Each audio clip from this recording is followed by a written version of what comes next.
What's up, everybody? Matt Gajewski here, back again with the Odd Shopper channel, talking some Week 13 rivalry week, final regular season week of the year. We're talking college football bets, and it's our final Maction slate. Before we get started, make sure to hit that thumbs up button, subscribe to the channel, and hit the notification bell so you know when this and all other content goes live. We're also brought to you by Bet365. They have a limited time offer for new users in Kentucky, Ohio, New Jersey, Virginia, Iowa, and Colorado. You can make your first deposit, bet $5 on any game, and whether your bet wins or loses, you are getting $150 in the form of bonus bets. You must be 21 to play. You can be 18 in Kentucky. If you or someone you know has a gambling problem, please call or text 1-800-GAMBLER. The link is in the video description below, but as college season comes to an end, not sure how long this deal is going to be around, so take advantage of the bonus money. Huge for your ROI at the end of the year. And, could help you increase your units or place more bets. So let's take advantage of that. But it's the final Maction slate. It's bittersweet. We'll definitely talk some Maction on the Saturday and Friday slates, but this Tuesday we've got a pair of games, and we'll start with Bowling Green taking on Western Michigan. We have Bowling Green favored by 2.5 points. We have a total sitting at 54.5. I have a little less interest in betting this game, but still going to take it. Looking at the Western Michigan side, and I think you might be able to wait on this and get a +3 at some point. Right now, 2.5. I'm okay with the number, but I want to see if we can't grab this at 3 at some point during the week. But again, I plan on taking this.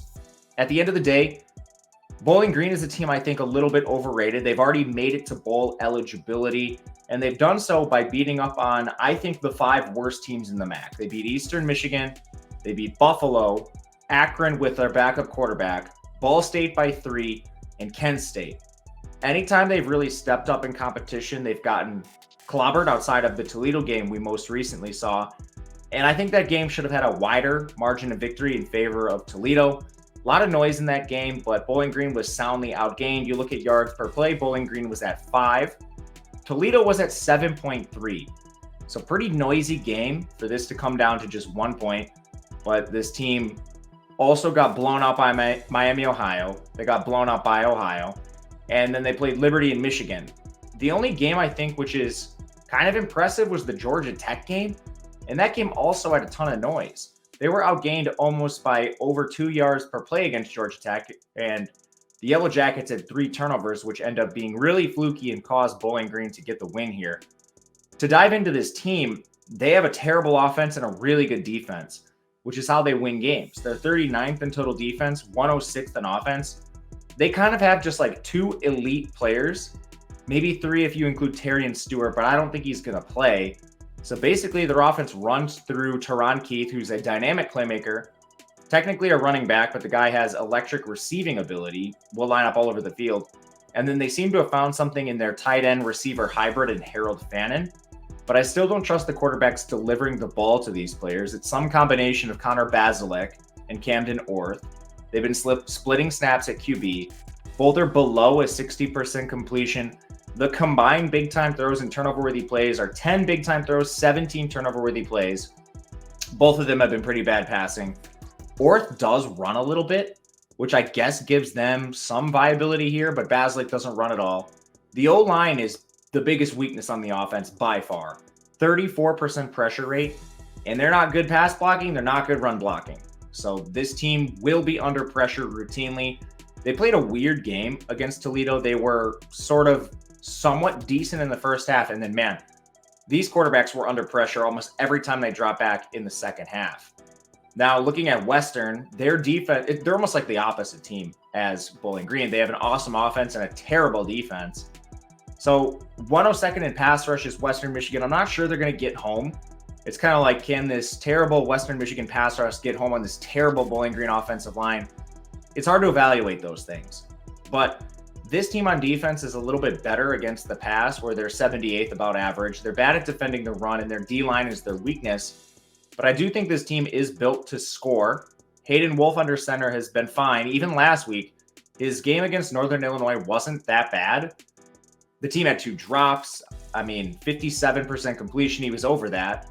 and then 5.8 yards per attempt. He had no turnover-worthy plays. So Hayden Wolf was still taking care of the ball. They just couldn't sustain drives. And I mean, you clean up some of the drop stuff, this team probably at least scores on Northern Illinois. It's still a disappointing outcome for that game overall. But this team, essentially, this is their Super Bowl because they won't go to a bowl game. Their wins occurred over Central Michigan, Eastern Michigan, and Ball State. They also beat an FCS team. Those are pretty decent wins. And then rather than get blown out by the good teams in the MAC, which has happened to Bowling Green, this team has played them relatively close. They lost to Toledo 49-31. They lost to Miami, Ohio 34-21, lost to Ohio 20-17. And then their worst performance was last week, which I think probably just sticks out in people's minds. But this team has multiple good receivers, including Cam Womack, who's awesome. They've made the QB change, which has been solid for them. Hayden Wolf has had a very good season. And what I really like about this team is they're built in the trenches, especially on offense. Their D-line has a lot to be desired, but their O-line only allows a 19% pressure rate. They're 40th in run blocking and 40th in pass blocking and 11th in run blocking. You can look at Jalen Buckley's stats. He's had an awesome year, and he kind of came out of nowhere at the running back position. You want to attack this Bowling Green defense, you do so on the ground. They're 65th in run defense. This should be a major mismatch in favor of Western Michigan here with Buckley and the O-line. And then this team does have a lot of air raid concepts. We'll spread you out and use those receivers. Hayden Wolf has not been playing poorly, so I still think there's some value on the home team in Western here. Their defense has also stood up a little bit better to some decent competition. They got run all over last week, but they held Rocky Lombardi in check, and they've done a good job against some of the better signal callers in the MAC. Curtis Rourke, only 7.1 yards per attempt. Brett Gabbert was at 6.4. They did get beat up by DeQuan Finn in Toledo, but that happens to a lot of teams.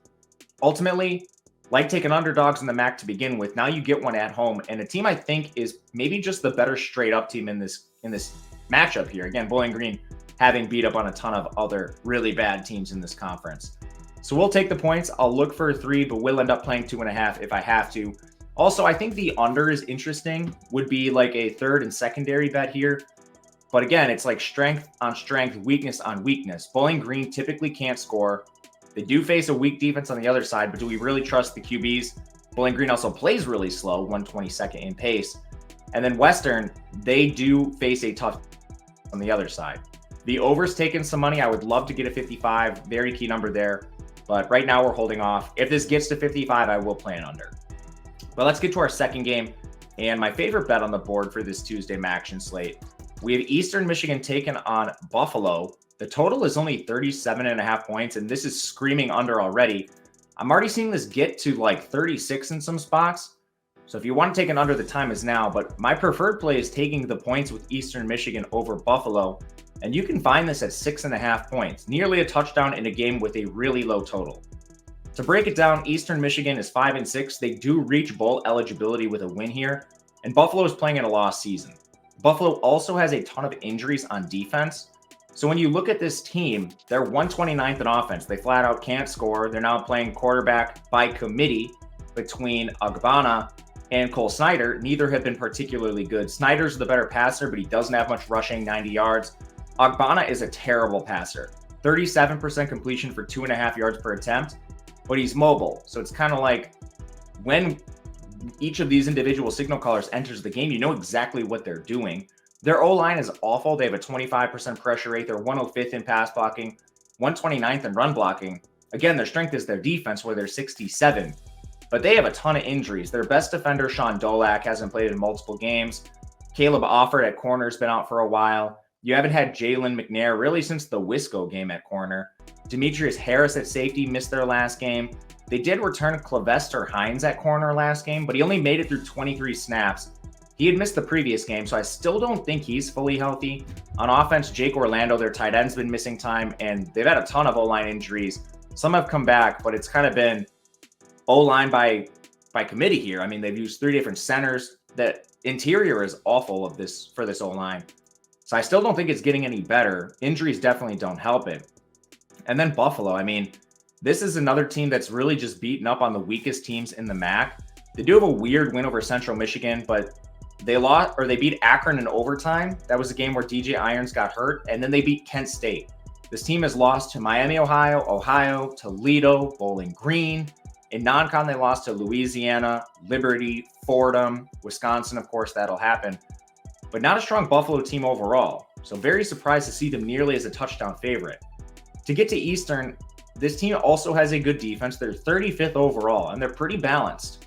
They're 27th in run defense, which I think is important against Buffalo, who hasn't shown the ability to pass. And then this Eastern team has actually played a little better on offense of late. They're still terrible there, 114th. Their O-line is better run blocking, and it's a pretty vast difference. 35th in run blocking, 102nd in pass blocking. But again, I'm not scared of Buffalo's defense any longer because of the injuries they've sustained. You had Austin Smith play the entire game last time out, and he played reasonably well. He does only have a 57% completion for 6 yards per attempt. Doesn't run much either. O-line hasn't kept him upright. They're, for whatever reason, much better run blocking than pass blocking. But I like that they leaned on that. You saw their running backs have a lot of success against Akron.